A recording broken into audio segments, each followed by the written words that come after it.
దేవుని ఘనమైన నామమునకు స్తోత్రములు. ఈ వాగ్దానం వింటున్న మీకందరికీ మన ప్రభువును ప్రియ రక్షకుడైన యేసుక్రీస్తు నామములో శుభములు, మా హృదయపూర్వకమైన వందనములు తెలియచేస్తున్నాం. ఈరోజు దేవుని వాగ్దానం యెషయా గ్రంథం 46వ అధ్యాయము 11వ వచనం. నేను చెప్పి ఉన్నాను, దాన్ని నెరవేర్చెదను, ఉద్దేశించి ఉన్నాను, సఫలపరిచెదను. ఈ మంచి వాగ్దానం వింటున్న మనందరి వెనుకడిలో మన మంచి దేవుడు నెరవేర్చునుగాక. ఆమేన్. ప్రియ దైవ జనాంగమా, మన దేవుడు ఏది చెప్పాడో దాన్ని నెరవేరుస్తాడు. ఆయన అలా నెరవేర్చుటకు సమర్థుడు, శక్తిమంతుడు. ఆయన ఏది ఉద్దేశించాడో ఖచ్చితంగా దాన్ని సఫలం చేస్తాడు. ఎంత అసాధ్యమైన, ఎన్ని వ్యతిరేకమైన పరిస్థితులు వచ్చినా ఆయన ఉద్దేశించాడో ఎవరు ఆపగలరండి? ఆయన ఉద్దేశించిన ఉద్దేశాన్ని త్రిప్పగలిగిన వాళ్ళు ఎవరున్నారో చెప్పండి. ఆయన ఉద్దేశించిన ఉద్దేశం ఏదైనా సరే 600 100 సఫలమైపోద్ది. అలా సఫలం చేసుకోగలిగిన సత్తా కలిగినోడు మనం ఆరాధించే దేవుడు. అంత మాత్రమే కదా, ఆయన చెప్పాడు అంటే దాన్ని ఖచ్చితంగా ఆయన నెరవేర్చే శక్తి గల దేవుడు ఆయన. అబ్రహాము విశ్వాసులకు తండ్రి అని పిలువబడటానికి కారణం దేవుని మీద అలాంటి అచంచలమైన నమ్మకం కలిగిన వాడు అబ్రహాం. అబ్రహాముకి ఎంతమంది ఎన్ని చెప్పుంటారో, నీకు వయసు మీద పడిపోతుంది, దేవుడు నీకు చెప్పాడు కానీ ఆయన చేస్తాడా? చేసేటట్టయితే ఈ పాటికి చేసేవాడుగా. నీకు వయసు మీద పడిపోయింది, 99 సంవత్సరాలు వచ్చేసింది, నీ భార్యకేమో స్త్రీ ధర్మాలు ఆగిపోయినాయి, నీకేమో ముసలితనం వచ్చేసింది, ఇంక నీ కొడుకు ఎక్కడి నుండి ఇస్తాడు? ఈ విధంగా చెప్పుంటాడు. అతడు దాదాపు 75 ఏళ్ల వయసు నుండి ప్రజలకు చెప్తానే ఉన్నాడు, ఆకాశ నక్షత్రాలు లాంటి సంతానం దేవుడు నాకు ఇస్తాడు అన్నాడు. ఇసుక రేణువులు లాంటి సంతానం దేవుడు నాకు ఇస్తానన్నాడు. ఆయన అన్నాడంటే నెరవేరుస్తాడు. నాకు తెలుసు, ఇదే నమ్మకం అండి. ఏంటయ్యా బాబు దేవుని గొప్పతనం, అసలు నీ దేవునికి ఉన్న శక్తి ఏంటి అంటే ఆయన ఏమంటాడు చెప్పనా? నా దేవుని సామర్థ్యం, నా దేవుని గొప్పతనం ఏంటో చెప్పనా? మృతమైన దాన్ని సజీవంగా పిలవగలిగినోడు ఆయన. చచ్చిపోయిన దాన్ని ఆయన పిలిస్తే సజీవంగా వచ్చేస్తుంది. అది నా దేవుని సత్తా. ఇంకా అంటాడు, లేని వాటిని ఉన్నట్టుగా పిలవగలడు. అక్కడ ఏముండవు కానీ ఆయన పిలిస్తే వస్తుంది అంతే. దానికి బెస్ట్ ఎగ్జాంపుల్ ఏంటంటే ఆదికాండం 1వ అధ్యాయం 1st పేజీలోనే చూపించాడు. ఏమీ లేని శూన్యంలో ఈ రోజున మనం చూస్తున్న ఈ అందమైన ప్రపంచాన్ని ఒక్కొక్కటిగా అది పిలిస్తే వచ్చేసింది అంతే. అక్కడ ఏమీ లేవు కానీ పిలిస్తే వచ్చేస్తాయి. ఆయన పిలిస్తే వచ్చేస్తాయి. ఆయనకు ఆ సత్తా ఉంది. ఆయన ఉద్దేశించాడు, సఫలమైద్ది అంతే. ఆయన మాట్లాడాడో చెప్పాడో నెరవేరిపోద్ది అంతే. కనుక అబ్రహాం అది నమ్మాడు. నాకు మాట ఇచ్చినోడు మానవుడు కాదు, సర్వశక్తి గల దేవుడు ఆయన, సర్వ అధికారాలు కలిగిన దేవుడు ఆయన. ఆయన మాట ఇచ్చాడు, ఖచ్చితంగా ఆయన నెరవేరుస్తాడు. మాటిచ్చిన దేవుడు అబ్రహాముకే కాదు, అబ్రహాం జీవితంలో నెరవేర్చాడు. అసాధ్యాల మధ్య కూడా అబ్రహాం జీవితంలో నెరవేర్చాడు.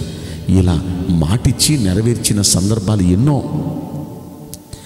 ఎలిజబెత్ అనే ఆమె మీ అందరికీ తెలుసు. తన భర్త గారి పేరు జకర్యా.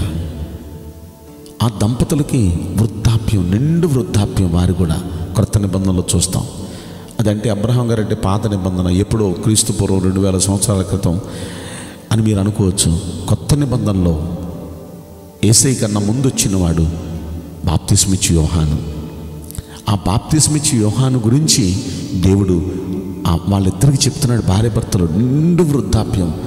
జకర్యా, ఎలిజబెత్ అన్నవారు నిష్టగా ఎప్పటి నుండో ప్రార్థన చేస్తున్నారు. వారికైనా కార్యం జరగలేదు. ఒక విధమైన నిరాశ వారిలో ఉంది. దేవుడు రోజున మాట్లాడాడు. ఏమనండి, వచ్చే ఈ రోజుకి మీకు చక్కని కుమారుడు నేను ఇవ్వబోతున్నాను. ఆ కుమారుడి పేరు యోహాను. వాడు తండ్రుల హృదయాన్ని కుమారుల వైపుకి, కుమారుల హృదయాన్ని తండ్రుల వైపు తిప్పుతాడు, అనేక మందికి మార్గం సిద్ధపరుస్తాడు అని ఈ విధంగా ఎన్నో సంగతులు చెప్పారండి. చెప్పేటప్పటికి కొంచెం ఆయన అనుమానిస్తాడు. జకరియా గారు, నేను ముసలోడిని అయిపోయాను, నా భార్య కూడా ముసలిది అయిపోయింది, ఎలా మాకు పిల్లలు కలుగుతారు అని ఆయన అనుమానిస్తే వెంటనే దేవుడు ఏం చేశాడు తెలుసా? నువ్వు అనుమానించావు కాబట్టి, దేవుని శక్తిని నువ్వు అనుమానించావు కాబట్టి, నీ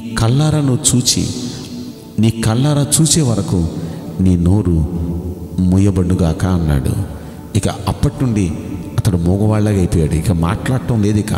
ఎందుకంటే ఇక అనుమానపు మాటలు మాట్లాడతాడు. ఈ రోజున దేవుని శక్తిని అనుమానించి చాలామంది దేవుని కార్యాలను పొందలేకపోతున్నారు. మన దేవుడు మాట అన్నాడో ఖచ్చితంగా దాన్ని నెరవేర్చుకునే శక్తిమంతుడు. ఆయన ఏదైనా మంచి ఉద్దేశం కలిగి ఉద్దేశించాడో సఫలమైపోద్ది అంతే.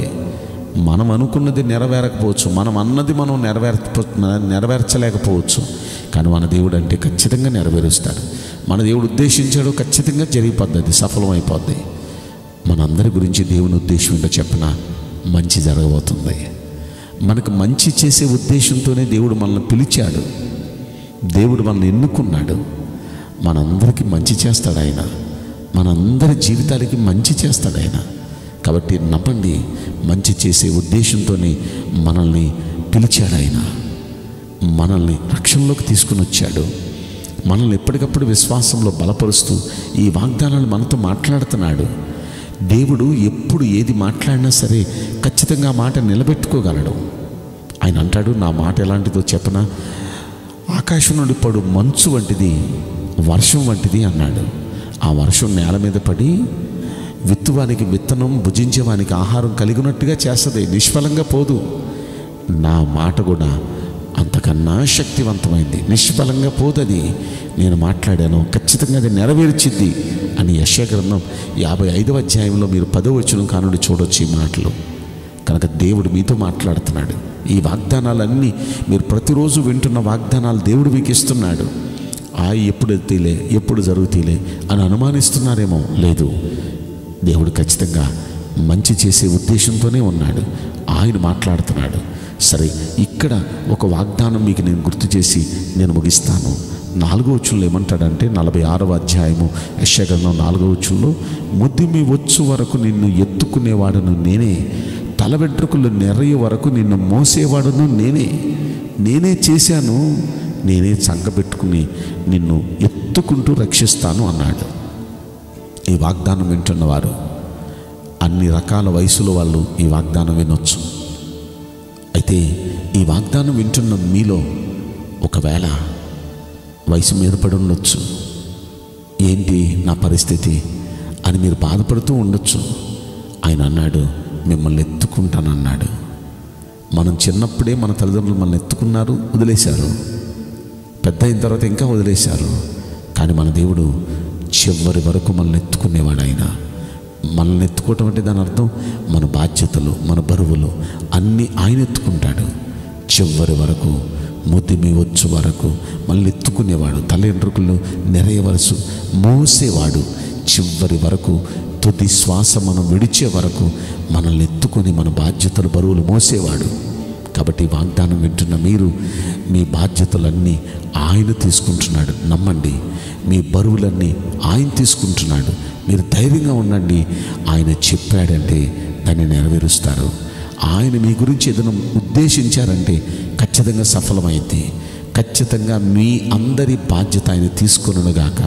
మీ అందరి పక్షాన మంచి దేవుడు మంచి కార్యం చేయనుగాక. ఖచ్చితంగా మీ అందరి పట్ల దేవుడు నెరవేర్చబోతున్నాడు. నమ్మండి. మీరందరూ విశ్వాసంతో దేవుడు మీ పక్షాన కార్యాలు చేయబోతున్నాడు. మంచి ఉద్దేశం కలిగి ఉన్నాడనే నమ్మకంతో ఆయన వైపు చూడండి. మీ పక్షాన దేవుడు కృప చూపించునుగాక. ఆమేన్. నేను మీకోసం ప్రార్థన చేయబోతున్నాను. పరిశుద్ధుడా, ప్రేమగల యేసురాజా, మీ పరిశుద్ధ బంగారు పవిత్రమైన నామమునకు నిండు మనసుతో కోట్ల కొలదిగా స్తుతులు, స్తోత్రములు, వందనాలు చెల్లిస్తున్నాం. ఈ వాగ్దానం వింటున్న ప్రియుల జీవితంలో దయచేసి ఈ వాగ్దానం నెరవేర్చి కృప చూపించండి. అయ్యా, మీరు మాట పలికారంటే ఖచ్చితంగా అది నెరవేరిపోద్ది. మీరు ఏదైనా మనసులో ఉద్దేశించారంటే ఖచ్చితంగా సఫలమైపోద్ది. ఈ వాగ్దానం వింటున్న ప్రతి ఒక్క బిడ్డతో మీరు పలికారు, అది నెరవేరుద్ది. మీరేమన్నారో అది వాళ్ళ జీవితంలో నెరవేరబోతుంది. నమ్ముతున్నామయ్యా. మీరు మీ బిడ్డల గురించి, అందరి గురించి మంచి ఉద్దేశమే కలిగి ఉన్నారు. ఆ మంచి ఉద్దేశం అందరి పట్ల సఫలం కాబోతుంది నమ్ముతున్నాం. కనుక అందరి జీవితాల్లో మీరు చేయబోతున్న మంచిని బట్టి ముందుగానే మీకు కృతజ్ఞతా స్తోత్రములు చెల్లిస్తూ నజరుడైన యేసుక్రీస్తు ప్రశస్తమైన నామములో మిక్కిలి వినయముతో ప్రార్థించి బ్రతిమలాడి వేడుకుంటున్నాం ప్రియ పరలోకపు తండ్రి. ఆమేన్. May God bless you all. Thank you.